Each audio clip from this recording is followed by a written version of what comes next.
আলহামদুলিল্লাহ সুম্মা আলহামদুলিল্লাহ। মহান রব্বে করিমের দরবারে শেষ জানাত চিত্রে শুকরিয়া জ্ঞাপন করছি, যিনি আপনাকে আমাকে পছন্দ করে বাছাই করে ভালোবেসে দুনিয়ার শ্রেষ্ঠ স্থান পৃথিবীর ভিতরে মনোনীত একটি ফুলের বাগান, জান্নাতের টুকরা মসজিদের ভিতরে আসার এবং বসার তৌফিক এনায়েত করলেন। শুকরিয়া জ্ঞাপন করছি, সকলেই বলছি আলহামদুলিল্লাহ। সম্মানিত উপস্থিতি, আজকে আলোচনাটা হবে একেবারেই ভিন্ন রকমের। কিরকম? মানে এমন কোনো বিষয় আপনাদের সম্মুখে উল্লেখ করা হবে না যে বিষয়টা মানুষের দৈনন্দিন প্রয়োজনে কাজে আসবে না। একেবারে তহরাত থেকে শুরু করে একদম পার্লামেন্ট পর্যন্ত, রান্নাঘর পর্যন্ত সকল বিষয়ে সামান্য সামান্য কিছু ইঙ্গিত দেওয়া হবে। আল্লাহ তাআলা রব্বুল আলামিন আমাকে তৌফিক দান করুন। আল্লাহর কাছে আমরা সেই বিষয়ে ক্ষমা প্রার্থনা করছি। আল্লাহ আমাদেরকে সেই বিষয়ে আলোচনা করার তৌফিক দান করুন। আমিন। সম্মানিত উপস্থিতি, প্রথমেই যদি আমরা কোরআনের দিকে তাকাই, তাহলে আল্লাহ তাআলা রব্বুল আলামিন বললেন ইকরা বিসমি রাব্বিকাল্লাযী খলাক। তথা নাজিলকৃত প্রথম আয়াতগুলো ছিল, নবী আপনি পড়েন, আপনার জন্য পড়াটা ফরজ করেছি নবী, আপনি পড়েন। কি পড়বেন? বিসমি রাব্বিকাল্লাযী খলাক। পড়েন আপনার রবের নামে, সৃষ্টিকর্তার নামে, পালনকর্তার নামে, যিনি আপনাকে তৈরি করলেন, বানালেন। আপনি তার নামে পড়ুন, যিনি আপনার জন্য তৈরি করলেন জান্নাত। ব্যাখ্যার ভিতরে রয়েছেন। সম্মানিত উপস্থিতি, এখানে যে ইকরা শব্দটি রয়েছে, ইকরা শব্দের অর্থ রয়েছে তিনটি। প্রথমে হচ্ছে পড়তে হবে, এরপর হচ্ছে বুঝতে হবে, এরপর হচ্ছে আমল করতে হবে। তবে আমরা যদি দেখি, বাংলাদেশে নয়, শুধু বিশ্বের এমন কোন স্থান নাই যে স্থানে মানুষগুলো শুধু পড়ে, বুঝে না, আমল করে না। যদি কোনো ব্যক্তি বুঝতে চায়, আমল করতে চায়, আল্লাহ তাআলা রব্বুল আলামিন তার জন্য কিন্তু সম্মান বাড়িয়ে দেয়। আবার আল্লাহ তাআলা রব্বুল আলামিন তো সম্মান বাড়ান, কিন্তু মানুষ জাতি তা পছন্দ করে না। কারণ আবু জাহেল, উতবা, শাইবা, মুগীরার বংশধর পৃথিবীর সর্বস্থানে ছড়িয়ে ছিটিয়ে রয়েছে। তারা শুধু কি করেন? তারা নবীজির পিছে যেভাবে লেগে রয়েছিল, ঠিক সেই একইভাবে সকল আলেমকারী, সকল আমলকারী ব্যক্তিদের দিকে তারা শুধু তাকিয়ে থাকে, কি করে কি না করে। তারা কি আসলে কোরআন মানছে কিনা, কোরআন সম্পর্কে রাষ্ট্র পরিচালনা করতে চায় কিনা, সেই বিষয়ে তারা তাকিয়ে রয়েছেন। যদি কোনো আলেম বলে যে আমরা কোরআনটাকে বাস্তবায়ন করতে চাই, তার উপরে আঙ্গুল তাকানোর লোক আছে না নাই? আছে কিনা? এমন বিশ্বের ভিতরে এমন ব্যক্তি দেখবেন যে ব্যক্তিকে কোনো মানুষ চেনে না, এমন কোনো মানুষ নেই। তিনি কে জানেন? আপনাদের আমাদের সবার কাছে প্রিয়, যিনি ইন্তেকাল করেছেন, আমাদের বাংলাদেশের প্রখ্যাত আলেমে দ্বীন। তার নাম সকলেই 64 জেলা নয়, বিশ্বের সর্বস্তরের জনগণ ছিলেন। আল্লামা দেলোয়ার হোসেন সাঈদী, যাকে কোরআনের পাখি হিসাবে মানুষ খ্যাত করেছেন, তাকে কোরআনের পাখি বলেছেন। সেই কোরআনের পাখিকে কেন তারা ডাইরেক্ট হত্যা করলেন? কেন করা হলো? কারণ একটি কারণ, তিনি কোরআনকে বাস্তবায়ন করতে চেয়েছিলেন, কোরআন অনুযায়ী আমল করেছে। এই জন্যই তাকে জেলখানার ভিতরে থাকতে হয়েছে, জেলখানার ভিতরে এই জন্যই তাকে রাখা হয়েছিল, আর এই জন্যই তাকে মরতে হয়েছে। যারা এই কোরআনের কথা সঠিকভাবে বলবেন, আল্লাহ তাআলা রব্বুল আলামিন তার সম্মান তো বাড়িয়ে দিবেন, কিন্তু দুনিয়ার মানুষ তা সইতে পারবে না। আল্লাহ তাআলা রব্বুল আলামিন বললেন নবী আপনি পড়েন, তিনি বললেন আমি তো জানি না পড়তে গো। হে ফেরেশতা আমি তো পড়তে জানি না।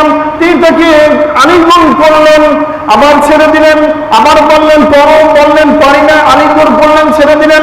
তৃতীয়বার যখন বললেন বিসমি রাব্বিকাল্লাযী খলাক, পড়েন আপনার রবের নামে যিনি আপনাকে তৈরি করলেন, সাথে সাথে নবী 5টি আয়াত তেলাওয়াত করে বললেন ইকরা বিসমি রাব্বিকাল্লাযী খলাক খলাকাল ইনসানা মিন আলাক ইকরা রাব্বুকাল আকরাম আল্লাযী আল্লামা বিল কলম। আল্লাহ তাআলা রব্বুল আলামিন এই আয়াতের মাধ্যমে কি শিক্ষা দিয়েছেন জানেন? যে নবী আপনি পড়েন আপনার রবের নামে যিনি আপনাকে তৈরি করলেন জমাট বাঁধা রক্ত থেকে। এই জমাট বাঁধা রক্ত মানে কি? ঝুলন্ত কোনো পেশি। আলাপ, আলাপ শব্দের অর্থ হচ্ছে ঝুলন্ত। ঝুলন্ত স্থান কোথায় রয়েছে? মায়ের গর্ভাশয়ের ভিতরে রয়েছেন। বিজ্ঞান বলে মায়ের যে গর্ভাশয় ওটা ঝুলন্ত, ওর ভিতরে কখন বাচ্চা তৈরি হয়? যখন দুই ব্যক্তি তথা মানুষ জাতির ভিতরে পুরুষ এবং নারী একাত্রিত হয়। মায়ের ডিম্বাশয় থেকে, পুরুষের শুক্রাশয় থেকে এই বাচ্চা তৈরি হয়। আস্তে আস্তে করে সে বড় হয়ে যায়। এরপরে তাকে আল্লাহ তাআলা রব্বুল আলামিন একটি গঠন তৈরি করেন। আল্লাহ তাআলা রব্বুল আলামিন বললেন নবী এই আপনি কেন পড়বেন না? আপনার তো পড়তেও হবে, বুঝতেও হবে, আমলও করতে হবে। যদি আপনি জানেন যে মানুষগুলো মারা গিয়েছিল গর্ভের ভিতরে 2 মাস 3 মাস অপরিণত অপরিপক্ক বাচ্চাগুলো আল্লাহ তাআলা রব্বুল আলামিন নিয়ে নেন না? আল্লাহ তাআলা রব্বুল আলামিন মায়ের গর্ভের ভিতরে শেষ করে ফেলেন, ইন্তেকাল ঘটিয়ে দেন। ঠিক একইভাবে মানুষ তোমাকে কিন্তু আমি মারি নাই, তোমার জন্য আমি তৈরি করেছি সেই জান্নাত, তোমার জন্য পুরস্কার হিসাবে রেখেছি জান্নাত। তুমি যদি জান্নাতে যেতে চাও, তোমাকে তৈরি করেছি, দুনিয়ার ভিতরে ছেড়ে দিয়েছি, তোমাকে খলিফা হিসেবে প্রেরণ করেছি। আল্লাহ তাআলা রব্বুল আলামিন যখন মানুষ তৈরি করতে ছিলেন, মানুষ তৈরি করতে যাওয়ার জন্য ফেরেশতাদেরকে বললেন হে ফেরেশতাগণ আমি চাই একটি মানুষ জাতিকে তৈরি করতে। তোমরা কি বলো? ফেরেশতাকুল বললেন হে আল্লাহ আপনি কি আবার সেই ফেরেশতা পাচারের মতো জিন জাতির মতো একটি ফেরেশতা পাচার জাতি তৈরি করবেন যারা নাকি দুনিয়ার ভিতরে জমিনটাকে তছনছ করে ফেলবেন? আল্লাহ বললেন না, তোমরা যা জানো আমি যা জানি তোমরা কিন্তু তা জানো না। আল্লাহ তাআলা রব্বুল আলামিন এমন ভাবে মানুষদেরকে বানাইলেন, বললেন আমি তৈরি করতে চাই খলিফা। খলিফার কাজ কি? খলিফার মূল কাজ কি? আমরা বাঙালি জাতি আমরা জানি খলিফা মানে দর্জি, দর্জিদের কাজ কি? একটি আস্তা টুকরো জামা আমরা কাপড় দিয়ে দেই, কাতান দিয়ে দেই, তাদেরকে বলি আমাদের জন্য একটি পাঞ্জাবি, একটি জুব্বা, একটি শার্ট, একটি প্যান্ট, একটি টুপি তৈরি করে দেন। তারা এমন করে সুন্দর করে কেটে কেটে সুন্দর করে একদম একটি জামা নিজের শরীরের ভিতরে ভরার জন্য তৈরি করে দেন। ওই কাপড়টা কি পরা যায় চাদরের মতো? ছাড়া চাদরের মতো পরা যায়, অন্য কোনো সিস্টেমে পরার সুযোগ আছে? নেই। আল্লাহ তাআলা রব্বুল আলামিন মানুষদেরকে তৈরি করে বললেন আমি খলিফা বানাইলাম দুনিয়ার ভিতরে। তাদের কাজ কি? যেভাবে বাঙালি খলিফার জামাটাকে বানানোর জন্য কাপড়গুলো টুকরো টুকরো করেন, আবার জোড়ানো করেন, আবার তাকে খুব সুন্দর করে সেলাই করে একটি তৈরি করে পোশাক, ঠিক সেই একইভাবে মানুষ জাতিকে তৈরি করে ছেড়ে দিলাম দুনিয়ার বুকে। জমিনটার ভিতরে ফেরেশতা বাঁচাতে ভরা, তা ভেঙে ভেঙে চুরে চুরে চূর্ণ করে আবার তৈরি করতে হবে। আবার সুন্দর করে একটি অবয়ব তৈরি করে আল্লাহর কাছে দেখিয়ে জান্নাতের সার্টিফিকেট নিয়ে জান্নাতে চলে যেতে হবে, ঠিক কিনা? হে মানুষ জাতি, যদি তুমি জান্নাতে যেতে চাও তোমার সর্বপ্রথম কাজ হচ্ছে পড়া। পড়ার ভিতর রয়েছে 3টি কথা। শুধু পড়লে হবে না, বুঝতে হবে, এরপরে আমলও করতে হবে। যখনই তুমি বুঝে নেবা তারপরে যদি আমল করো এরপরে তুমি জান্নাত চোখে দেখবা। এখন আমল করার জন্য রয়েছে সালাত। কি রয়েছে? সালাত। আল্লাহ তাআলা রব্বুল বললেন আকিমুস সালাতা ওয়া আতুজ যাকাত। নবী আপনি সকলকে জানান প্রথমে আমি নামাজকে ফরজ করেছি, কায়েম করাটা ফরজ করেছি, যাকাত দেওয়াটা ফরজ করেছি। ওয়াতুজ যাকাত ওয়ারকাউ মা'আর-রাকিন, যারা রুকু করে, যারা জামাতে শহীদ নামাজ পড়ে তাদের সাথে নামাজ পড়াটা ফরজে আইন করলাম। যারা জামাতে শহীদ নামাজ পড়ে তাদের সাথে নামাজ পড়াতাম ফরজে আইন বলে আমি ঘোষণা দিলাম। বলবেন আপনি সকলকে জানান। সকলকে যখন জানানো হবে, আল্লাহ তাআলা রব্বুল আলামিন রাসূলকে উঠিয়ে নিয়ে গেলেন জানানোর পর, ঠিক না? আল্লাহ তাআলা রব্বুল আলামিনের রাসূল বললেন আমার পরে কোনো নবীও নাই, রাসূলও নাই, কোনো নবী আসবেও না, রাসূল আসবে না। কারা থাকবেন? থাকবেন ইন্নাল উলামা ওয়ারাসাতুল আম্বিয়া, নিশ্চয়ই আলেমগণ হলো রাসূলের ওয়ারিস। আপনাদেরকে উদাহরণস্বরূপ বলি, আপনাদের বাংলাদেশের বর্তমান প্রধান উপদেষ্টা, তাকে লন্ডনে যদি ইনভাইট করা হয়, তখন তিনি কোনো এক কারণে যেতে পারলো না, সেই ইনভাইটের কার্ড পেয়েও যেতে পারলো না, তিনি সেখানে উপস্থিত থাকতে পারলো না। তবে তার স্থলাভিষিক্ত যদি আরেকজন উপদেষ্টাকে পাঠানো হয়, তার জন্য যে সম্মান দেওয়া হয়েছিল, লাল গালিচা বিছানো হয়েছিল, তার জন্য যে সুন্দর একটি ব্যবস্থাপনা ছিল, সেটা কি চেঞ্জ হবে? চেঞ্জ হবে? চেঞ্জ হবে না। কারণ হচ্ছে প্রধান উপদেষ্টার জন্য যে ব্যবস্থা, তার স্থলাভিষিক্ত যে হবে তার জন্য ঠিক একই ব্যবস্থা। আল্লাহ রাসূল বললেন আমার পরে কোনো নবীও নাই, রাসূলও নাই, কেউ আসবে না। থাকবে কারা? ইন্নাল উলামা, আলেমগণ। আমার ওয়ারিসকে বললেন রাসূল আরবি সাল্লাল্লাহু আলাইহি ওয়াসাল্লাম বললেন আমার ওয়ারিস হবেন আলেমগণ। সেই আলেমগণ কিন্তু জেল খেটেছেন, সেই আলেমগণ কিন্তু ইসলাম কায়েম করার জন্য জেল খেটেছেন, ইসলাম কায়েম করার জন্য আবার নিজেদের শরীরটাকে বিলিয়ে দিয়েছেন একেবারে যুদ্ধের ময়দানের মতো। যেভাবে রাসূল আরবি সাল্লাল্লাহু আলাইহি ওয়াসাল্লাম গিয়েছিলেন, ঠিক একই চিত্রে দেখেছেন বাঙালি জাতির। বাঙালি জাতি অনেক আলেমগণ যারা ফাঁসির মঞ্চে গিয়েছেন, হাসতে হাসতে বলেছে আপনার আর 2.5 ঘন্টা পরে ফাঁসি, আপনার আর 2.5 ঘন্টা সময় রয়েছে, আপনি যা করার করেন। সেই আলেম এমন অবস্থায় হয়েছে, তিনি বললেন আমাকে 1 ঘন্টা ঘুমাতে দাও, অনেক সময় 2.5 ঘন্টা, আমাকে একটু ঘুমাতে দাও। ওই যে ব্যক্তি এসেছিলেন তাকে ঘোষণা দেওয়ার জন্য তোমার আর 2.5 ঘন্টা সময় রয়েছে, সে বললেন আপনি কি মানুষ? আপনার ভিতরে কোনো হুঁশ আছে? আপনি মারা যাবেন 2.5 ঘন্টা পরে। বললেন তাতে কি হয়েছে, আমার তো দুনিয়ার জমিনে শেষ সময়, আমি একটু ঘুমিয়ে নেই। আপনার কি মনে হয় আপনি 2.5 ঘন্টা পরে মারা যাবেন? আপনি জেনেছেন আপনি ঘুমাতে পারবেন? আপনার দুনিয়ার বুকের সফর সব শেষ, আপনাকে কিছুক্ষণ পরে ধরে নিয়ে একেবারে গলায় রশি দেওয়া হবে, গলায় রশি দিয়ে ফাঁস করিয়ে মারানো হবে, মৃত্যু দণ্ড কার্যকর করা হবে, তিনি ইন্তেকাল করে যাবে, ইন্তেকাল হয়ে যাবে, এটা জেনেও তিনি ঘুমিয়েছেন। তিনি এসে বললেন হোবাই নিজামী ওঠেন, আপনার সময় শেষ হয়ে গিয়েছে, আপনার ঘুমের সময় শেষ। উঠেন। তিনি বললেন আমাকে একটু গোসল করার জন্য ব্যবস্থা করো। তিনি গোসল করলেন, নামাজে দাঁড়িয়ে গেলেন।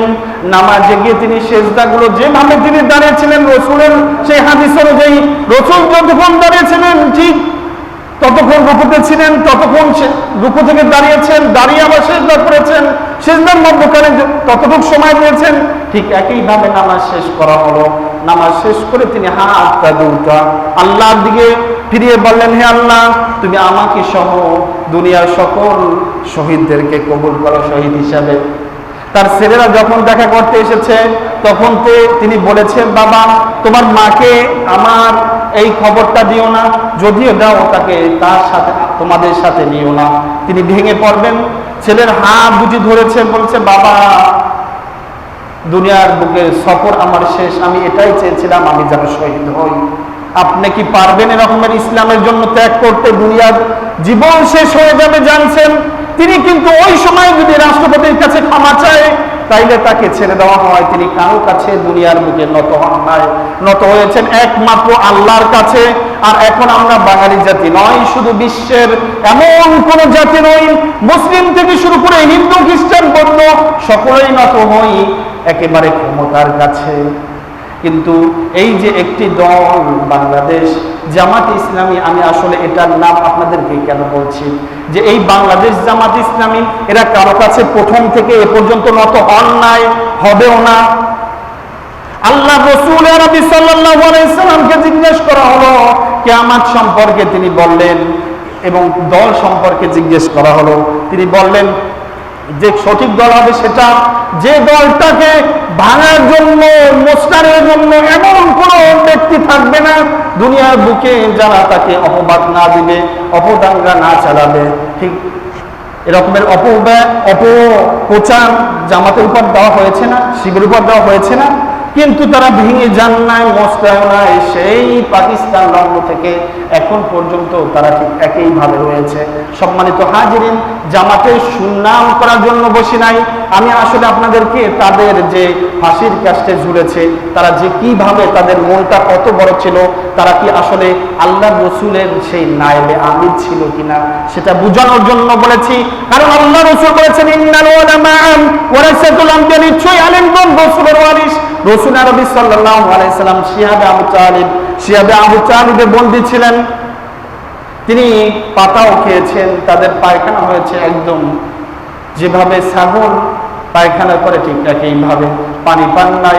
আল্লাহ রাসূল যেভাবে কষ্ট করেছেন একইভাবে কষ্ট করেছেন এই আলেমগুলো, যাদেরকে ফাঁসির কাস্টে দেওয়া হয়েছে, যাদেরকে জেল থেকে বের করে এরপরে চিকিৎসার নামে হত্যা করা হয়েছে, সেই আলেমগুলো একই দলের পথিক। তবে ওই দলটাই সঠিক যে দলটার কথা এইমাত্র বললাম। সম্মানিত উপস্থিতি, সম্মানিত হাজিরিন, এরা হচ্ছে কেন ফাঁসির কাস্টে ঝুললেন? এরা আমল করতেছিলেন এই আয়াতে, কোরআনটাকে বুঝতে চেয়েছিলেন, এই জন্য তাকে ফাঁসির কাস্টে ঝুলতে হয়েছে। ফাঁসির কাস্টে ঝুলেছে, ইনজেকশন নিয়ে মারা গিয়েছে, দিয়ে মারা হয়েছে। সম্মানিত উপস্থিতি, সম্মানিত হাজিরিন, এরপরে যদি আপনি আমল করতে চান, কোরআনের প্রথমেই বলা হয়েছে কোরআন শেখার পরে তোমার সর্বপ্রথম কাজ হবে তুমি নামাজ পড়ে নাও। কি করো? নামাজ পড়া। আকিমুস সালাহ, তোমার জন্য নামাজটাকে ফরজ করেছে জামাতের সহিত আদায় করা। হে ভাই মুসলিম, তুমি যদি মুসলিম হও, তুমি কেমনে মসজিদের সামনে থেকে ঘুরো? আজান হয়ে যায়, বলা হয় হাইয়া আলাস সালাহ, নামাজের জন্য এসো, হাইয়া আলাল ফালাহ, কল্যাণের জন্য এসো তোমরা। নামাজের ভিতরে কল্যাণ খোঁজো না, কল্যাণ খোঁজো গিয়ে অন্যদিকে মসজিদের ভিতরে কোনো কল্যাণ খোঁজে না, খোঁজে গিয়ে দুনিয়াবি কাজের ভিতরে। এই জন্যই বাঙালি জাতি আজ পরিণত হয়েছে সব থেকে নিকৃষ্ট, ঘৃণিত, অপমানিত, লাঞ্ছিত জাতির ভিতরে। সম্মানিত উপস্থিতি, আপনি কি জানেন সর্বপ্রথম ইসলামের প্রথম যুগে যারা ছিলেন বিশিষ্ট ব্যক্তিগণ, তারা ছিলেন সকলেই মুসলিম। যত বিজ্ঞানী, যত রাষ্ট্রবিজ্ঞানী বলেন, ভূতত্ত্ব বিজ্ঞানী বলেন, যত বিজ্ঞানী বলেন, ডাক্তার, ইঞ্জিনিয়ার থেকে শুরু করে সকল ছিল কি মুসলিম জাতি। আর এখন মুসলিম জাতি খুঁজে পাওয়া যায় না, কেন জানেন? মুসলিম জাতি কোরআন ধরে না, আর খ্রিস্টান, বৌদ্ধ, হিন্দু জাতি তারা কোরআন নিয়ে গবেষণা করে সূরাতুল ফিল থেকে তারা একটি ছোট্ট একটি বোমা তৈরি করে ফেলেছে। তারা দেখেছে আল্লাহ তাআলা রব্বুল আলামিন সূরা আন-নহলের ভিতর বলেছেন যে আমি মানুষ। তোমরা কি জানো, যখন সুলাইমান আলাইহিস সালাম নামতেছিলেন জমিনের ভিতরে, তখন পিপীলিকারা কি বলেছিল? বললেন তোমরা অতি দ্রুত সরে যাও। পিপীলিকার যখন সৈন্য ছিল তারা বলেছিলেন অতি, সৈন্য প্রধান বললেন তোমরা সরে যাও, এখনই ল্যান্ড করবে, নেমে যাবে। সুলাইমান আলাইহিস সালাম আল্লাহর নবী, তোমরা ভেঙে মুছতে যাবে। কি বললেন? তোমরা ভেঙে যাবে। বললেন পিপীলিকা কিভাবে ভাঙে? পিপীলিকা কি ভাঙার জিনিস? এটা তো বলা দিলে হতে পারে, মারা যেতে পারে। কেন ভাঙার কথা বললেন? হিন্দু বিজ্ঞানীরা, খ্রিস্টান বিজ্ঞানীরা গবেষণা করে দেখলেন আসলে পিপীলিকা হচ্ছে কাঁচ দিয়ে মোড়ানো। কি দিয়ে? কাঁচ দিয়ে মোড়ানো। আর মুসলিম জাতি কোরআন পড়ে না, কোরআন নিয়ে গবেষণা করে না। আফালা তাতাদাব্বারুনাল কোরআন, কোরআন নিয়ে গবেষণা করে না। এই জন্যই মুসলিম জাতি রয়েছে একদম অপমানিত, অপদস্থ এবং লাঞ্ছিত রূপে। সম্মানিত উপস্থিতি, যা বলতেছিলাম যে প্রথমে হচ্ছে আমাদেরকে কোরআনটা শিখতে হবে। এর ভিতরে তিনটি কাজ প্রথমে পড়তে বুঝতে আমল করা শিখতে হবে, এরপরে হয়েছে নামাজ কায়েম করতে হবে। নামাজ পড়াটা আমাদের জন্য ফরজ করেছেন। কিভাবে ফরজ? আকিমুস সালাত ওয়া আতুজ যাকাত ওয়ারকাউ মা'আর রাকিন, তথা জামাতের সহিত রুকুকারীদের সাথে রুকু করাটাই ফরজ। এরপরে হয়েছে যাকাত দেওয়াটা ফরজ। কি দেওয়াটা ফরজ? যাকাত দেওয়াটা ফরজ। কেউ যদি মনে করেন যে আমি যাকাত দিব না, যাকাত আসলে আমাদের জন্য নয়, তারা কি আসলে তাদের মালকে নষ্ট করতে চায় কিনা আপনারা বলেন? যারা মুসলিম, আসলে যারা মুসলমান, তারা যদি আসলে আখিরাতকে বিশ্বাস করত, তারা যদি আখিরাতকে বিশ্বাস করত, তাহলে তারা যাকাত দেওয়ার জন্য উৎসাহ প্রদান করত এবং নিজেও যাকাত দিত। এটা কোথায় রয়েছেন? মহান আল্লাহ তাআলা রব্বুল আলামিন সূরা আল হামিম সাজদা, আল হামিম সাজদা 41 নম্বর সূরা 7 নম্বর আয়াতের ভিতর বললেন যে যারা যাকাত আদায় করে না, যারা যাকাত দেয় না, আসলে তারা মুসলমান নয়। তারা আল্লাহকে বিশ্বাস করে না, আখিরাতকে বিশ্বাস করে না। তারা কি বিশ্বাস করে না? তারা আখিরাতকে বিশ্বাস করে না, বিধায় যাকাত দেয় না। তাই যারা যাকাত হয়েছে, যাকাত না দিয়ে বসে থাকেন, তথা আপনারা তাইলে তো আখিরাতকে বিশ্বাস করছেন না মুসলমান ভাই। যদি আপনি মুসলিম হতেন, যদি আপনি মুসলিম বলে দাবি করতেন, যদি আপনি নিজেকে নিজে ইমানদার রূপে প্রতিফলিত করতেন, তাহলে তো আপনার জন্য যাকাত দেওয়াটা ফরজ ছিল। আপনি জেনেও যাকাত দেন নাই, যার কারণে আপনাকে আল্লাহ বললেন সে আখিরাতে বিশ্বাসী নয়, তথা তার উপর সেই আখিরাতের দিন, হাসরের ময়দানে, কঠিন মুসিবতের দিনে আল্লাহ তাআলা রব্বুল আলামিন তার জন্য রয়েছেন এমন ব্যবস্থা, তার সূর্যটা মাথার উপরে থাকবে, জমিনটা থাকবে তামার, সূর্যটা মাথার উপরে থাকবে, জমিনটা থাকবে তামার। পৃথিবীর সূর্যের যে আলো, যে তাপ, এই সূর্য নয়, তার মুখ 10টা এভাবে তাকিয়ে থাকবে, জমিনটাকে উত্তপ্ত করতে করতে তামা করে ফেলানো হবে। এই জমিনটার ভিতরে কিভাবে দাঁড়াবেন চিন্তা করেন। না থাকবে কোনো গাছ, না থাকবে কোনো তরুণতা, একটি ঘাসও থাকবে না যার উপরে দাঁড়াবেন। আল্লাহ তাআলা রব্বুল আলামিনের আরশের ছায়া ছাড়া অন্য কোনো ছায়া থাকবে না। ওই দিন কঠিন মুসিবতের দিন, যারা নামাজ কায়েমকারী, যারা যাকাত প্রদানকারী, যারা এতিমদের হক নষ্ট করে, তাদের নষ্ট না করে, তাদের জন্যই রয়েছে ওই স্থানের জন্য একেবারে নির্ধারিত আল্লাহ তাআলা আরশের নিচে ছায়া পাবেন আরো কয়েক ব্যক্তি, তার ভিতর রয়েছেন যুবকগণ।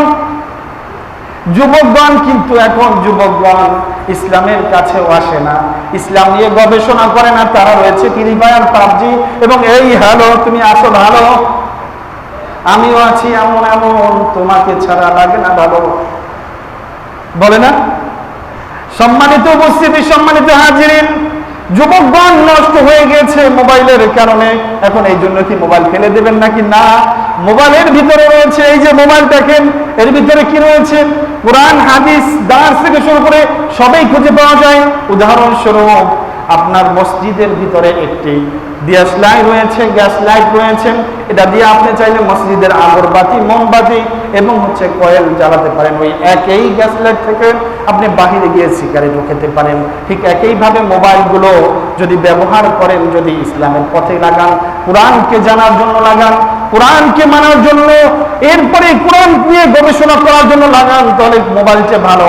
আর যদি গেমস খেলে এরপরে মোবাইলে হ্যালো হাই বলতে বলতে সময় নষ্ট করেন, তাহলে মোবাইলটাই হয়ে যায় খারাপ, আর মোবাইলটাই জাহান্নামের পাথর হিসাবে হবে। আল্লাহ তাআলা রব্বুল আলামিন আপনাকে আমাকে সেই কঠিন মুসিবতের দিন ছায়া দিবেন না, তার আরশের নিচে। তার আরশের নিচে যদি ছায়া পেতে হয়, তাহলে যুবক বয়সের আমলগুলো বেশি করতে হবে। আল্লাহ বলবেন, হে যুবক, হে যুবতী, তোমার যৌবনকাল কোন কাজে ব্যয় করেছো? তোমার যৌবনকাল কোন কাজে ব্যয় করেছো? তুমি কোথা থেকে আয় করেছো, কোথায় আবার ব্যয় করেছো, হিসাব দাও। আল্লাহ যদি হিসাব নেয়, ওই দিন কঠিন মুসিবতের দিন আপনার আমার জন্য জাহান্নাম ছাড়া আর কোনো পথ থাকবে না। বিনা হিসেবে যাকে আল্লাহ জান্নাত দিবেন, তার জন্যই রয়েছে জান্নাত। হাসরের ময়দানে কঠিন মুসিবতের দিনে আল্লাহ তাআলা রব্বুল আলামিন